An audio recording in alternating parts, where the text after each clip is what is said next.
At nyt i øren til så kristne og trass.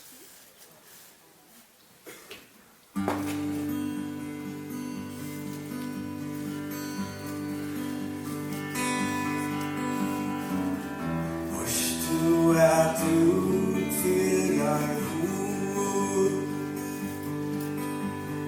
lurist då at at lande. Vars du at fastast av frelsen,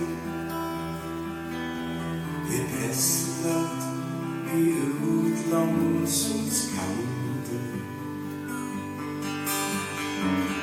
Vars du at bringer en sång, og i blå